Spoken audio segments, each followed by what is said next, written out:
ఇప్పుడు కేవలం 7,999 up to 10 kgs వరకు బరువు తగ్గి అధిక బరువు నుంచి వచ్చే ప్రధాన సమస్యలను దూరం చేసుకోండి. మొన్న జరిగిన సంక్రాంతిని మనం హీరోల యాంగిల్లోనే చూసాం. మరి పొంగల్కి తలుక్కుమన్న ఆ హీరోయిన్స్ సంగతి ఏంటి?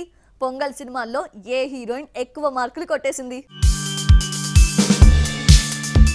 సంక్రాంతి సీజన్లో సక్సెస్ అందుకునే హీరోస్తో పాటు హీరోయిన్స్కి మంచి మైలేజ్ కనిపించింది. కానీ ఆ మైలేజ్ని క్లెయిమ్ చేసుకోవడంలో గత కొంతకాలంగా కథానాయకులు వెనకబడుతున్నారు.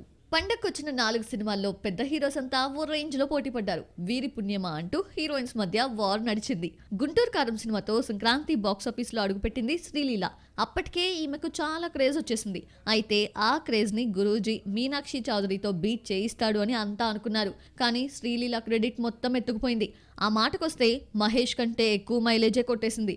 ఎప్పట్లాగానే మరోసారి డాన్స్ బేబీ డాన్స్ అంటూ స్ప్రింగ్ లా ఎలా పడితే అలా వయారాలు పోయింది.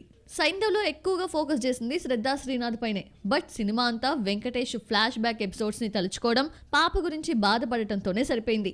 అయితే హనుమాన్ లో వచ్చిన అమృత అయ్యర్ కొంతవరకు మెరిసినప్పటికీ ఆమె గ్లామరస్ గా మార్కులు వేయించుకుంది అంటూ ఏం లేదు. సినిమా చూసిన ఆడియన్స్ కి క్లైమాక్స్ తప్ప ఏం గుర్తులేదు. పండగ క్రెడిట్ శ్రీలీలనే ఎత్తుకుపోయింది అనుకుంటున్న టైంలో పండగకి ఫినిషింగ్ టచ్ ఇచ్చిన నాసామిరంగతో అషిక రంగనాథ్ మంచి మార్కులే వేసుకుంది. అటు గ్లామరస్ గా ఇటు పెర్ఫార్మర్ గా పేరు కొట్టేసింది. గుంటూరు కారంకి 200 కోట్లు కలెక్షన్స్ వచ్చి ఉండొచ్చు. అంతకు మించిన పేరుని నాసామిరంగా ఎత్తుకుపోయింది. తెలుగు పరిశ్రమకి అషిక రూపంలో మంచి హీరోయిన్ దొరికిందంటున్నారు.